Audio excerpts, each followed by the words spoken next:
those elements will be negative. Similarly, in this case, the lower values of this triangle, all of those elements would be 0, right? This is, as I was saying, that triangular matrix are of two types. So upper gelo, lower gelo. এখন আমরা আসি conjugate matrix, 9টা গেল না? Conjugate matrix, আমার তো এই কলমের কালি মনে হচ্ছে লালটা প্রায় শেষ। Conjugate matrix, conjugate. দেখো, কমপ্লেক্স নাম্বার তোমরা পড়ার সময়, জটিল সংখ্যা তোমরা পড়ার সময় পড়ছো না? অনুবন্ধী জটিল সংখ্যা বা কমপ্লেক্স কনজুগেট এরকম শব্দ শিখছো। ওইটাই কনসেপ্টটা অনেকটা ওইরকমই। হ্যাঁ, কনজুগেট ম্যাট্রিক্স। একটা ম্যাট্রিক্স ধরো, একটা মনের মাধুরী মিশে একটা ম্যাট্রিক্স আমরা ধরি, let's call it 3 minus I, well 5, let's call it minus I, এখানে কি দিতে পারি 7 plus I don't know, I mean আমি যা মন চাচ্ছে লিখতেছি, 7 plus 2I লিখি। সো কনজুগেট ম্যাট্রিক্স হচ্ছে, আমরা যদি এটা কনজুগেট নেই তাহলে আমরা এখানে বলবো যে 3 plus I then 5 7 minus 2I.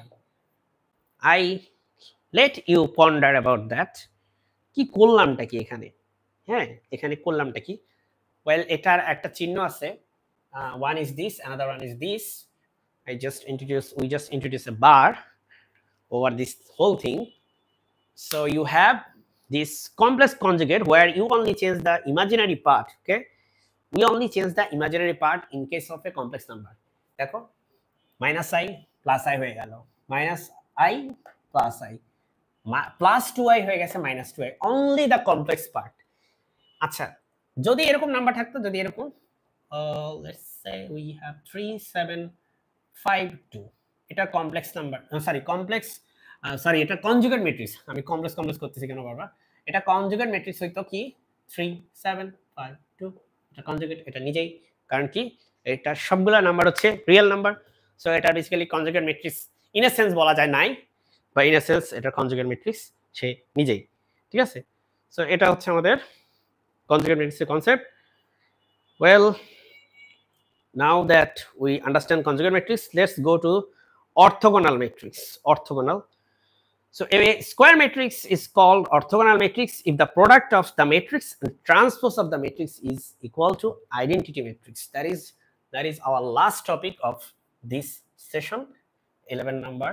আরো আছে, I mean matrix এর তোমার টাইপস এর কোনো শেষ নেই, অনেক টাইপ, ঠিক আছে? শেষ তো আছেই, বাট অনেকগুলো type.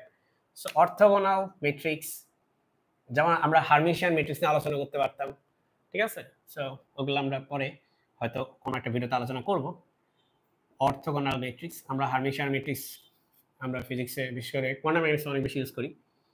Orthogonal matrix, well orthogonal matrix as the name suggest, তারা একজনের উপর লম্ব, কাইন্ড অফ এরকম। সো একটা ম্যাট্রিক্স এ, সেই ম্যাট্রিক্সের অর্থোগোনাল ম্যাট্রিক্স হবে তার ট্রান্সপোজ।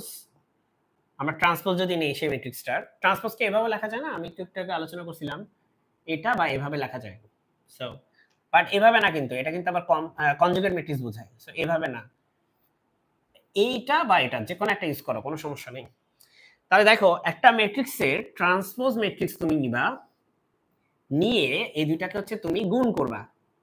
কি ধরনের গুণ? এটা ম্যাট্রিক্সের গুণ, ম্যাট্রিক্সে গুণ করবা, করলে যদি তুমি আই পাও, আই মানে তো বুঝছো যে আইডেন্টিটি ম্যাট্রিক্স পাও, বা যেটাকে আমরা বলি 1, ম্যাট্রিক্সের ইকুইভ্যালেন্ট অফ 1 যদি পাও, তাহলে তুমি এই ম্যাট্রিক্সের অর্থোগোনাল ম্যাট্রিক্স তুমি কাকে দাবি করতে পারো? এটাকে, বা এটা অর্থোগোনাল তুমি এটাকে দাবি করতে পারো। তা আমরা একটা উদাহরণ নিব নাকি? আমার কাছে আসলে উদাহরণ নাই, so I am really sorry, I don't have any example, because এটা অ্যাকচুয়ালি একটা এক্সাম্পল আমাকে খুঁজতে হইতো ইন্টারনেটে, আমি খুঁজি নেই। তাহলে এটা এক্সাম্পল দেওয়ার জন্য আমাকে দুপ করে একটা ম্যাট্রিক্স নিছি এখানে, ওরকম নিলে হবে না, বিকজ আমাকে এমন একটা ম্যাট্রিক্স খুঁজতে হবে যেটার অ্যাকচুয়ালি তার কনজুগেট, সরি, যার ট্রান্সপোজের সাথে এটাকে অ্যাকচুয়ালি গুণ করলে যাতে আই হয়। আদার দেন that, what is the use of that example? Anyway, so that is it from this session. Thank you so much for watching this video.